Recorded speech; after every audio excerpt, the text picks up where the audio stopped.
մի պահ լսենք Աթաթուրքի Ցիլոին ու ես կմեկնաբանեմ։ Շնորհավորել է ձեզ Ռուսաստանի Դաշնության նախագահ ընտրություններում։ Ինչ է կարծում, ինչու չի շնորհավորել։ Չի ուզել, չի շնորհավորել։ Ձեզ համար կարևոր է, պարոն Փաշինյան։ Կարևոր է ձեզ համար շնորհավորել։ Գիտեք ինչ, եթե այդտեղ հարցային կում հետ էր խոսում։ Ձեզ այդ զրույցում ասում եք ձեզ շնորհավորել եք, թե չէ։ Չի շնորհավորել, բայց ինքը ում հետ էր խոսում։ Ում նկատի ունեք կաթողիկոս ասելով։ Ես այդպեսի կաթողիկոս չեմ։ Բանակում խաղաղ պայմաններում ավան։ Ցավոք սրտի, գիտեք ես դրա լուծումը տեսնում եմ մեր հանրության սոցիալ հոգեբանության փոփոխության մեջ, որովհետեւ կազմը իր մեղավորությունը ունի,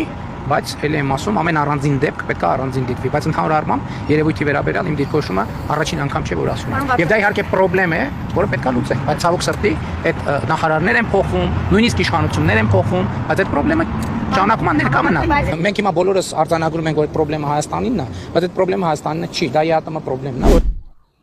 Հայաստանում Ադրբեջանի ու Թուրքիայի իրավապաշտպանը ու տեղապահը շեշտում է, որ ինքը չի ճանաչում ամենայն հայոց կաթողիկոսի։ Այս տկարամիտը մոռանում է ասի կամ չգիտի կամ թաքցնում է, որ ամենայն հայոց կաթողիկոսին ճանաչում է ամբողջ մոլորակի հոգևոր դասը։ Այդ թվում հենց Ադրբեջանի ու Թուրքիայի գլխավոր մոլլաները ընդունում ու ճանաչում են ամենայն հայոց կաթողիկոսին։ Իսկ ինքը այս տկարամիտը ասում է, որ ես չեմ ճանաչում ամենայն հայոց կաթողիկոսին։ Դա մի կողմից ամենայն հայոց կաթողիկոսի համար երևի թե շատ ավելի լավ է, որ նա իրեն չի ճանաչում, բայց եթե մենք նայում ենք պետության ու պետականության տեսանկյունից, սա խայտառակություն է տիեզերական մասշտաբի։ Հետո նա ասում է, որ բանակում խաղաղ պայմաններում տեղի ունեցող զոհերը դե առաջ էլ է տեղի ունեցել, հիմա էլ է տեղի ունենում, իշխանափոխությունն էլ տեղի ունեցավ, մեկ այդ հարցը այտենց էլ չի լուծվում, վերջը մենք հասկանում ենք, որ դա շատ ավելի խորը հարց է, մի խոսքով ես դրանով իզորու չեմ զբաղվեմ, ինձանից ձյան տվեք։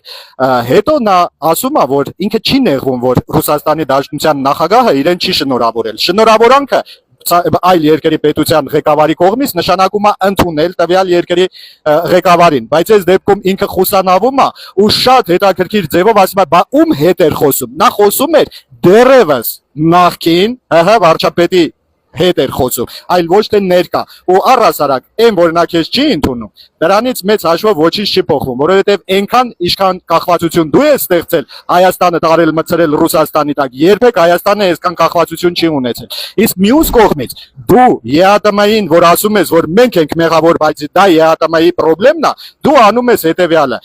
կաթողիկոսին կպնելով, ԵԱՏՄ-ին կպնելով, դու լուծում ես Էրդողանի երազանքը, որ ի կատարածվի, այն է, դու մեծ Թուրանի համար այս խոչընդոտը վերացնում ես։ Դու տանում ես ամեն ինչ նրան, որ սահմանները բացվի, Հայաստանը դուրս գա ԵԱՏՄ-ի տակից ու մտնի մեծ Թուրանի տակ։ Դու այդ խնդիրն ես լուծում։ Ընդ որում Էրդողանն էլ է երազում Հայաստանում իր ուզած կաթողիկոսը ունենա, ու դու հենց այս խնդիրն ես լուծում։ Ու ինչ պիտի լինի, որ մեր ազգ կոչված արժանապատիվ մարդիկ հասկանան, որ օր առաջ ստեղ պետք է իրավիճակ փոխվի, որ մենք փրկենք մեր հայրենիքը։ Ես անկեղծ ասած արդեն չգիտեմ, ծամում դնում ես բերանները, բայց մեկը մարդիկ չեն հասկանում։ Ընդդիմությանը առհասարակ ոչինչ չեմ ուզում ասեմ, որովհետև ընդդիմությունն էլ մի տկարներ հավաքածու էլ ընդդիմությունն է։ Այսքան բան։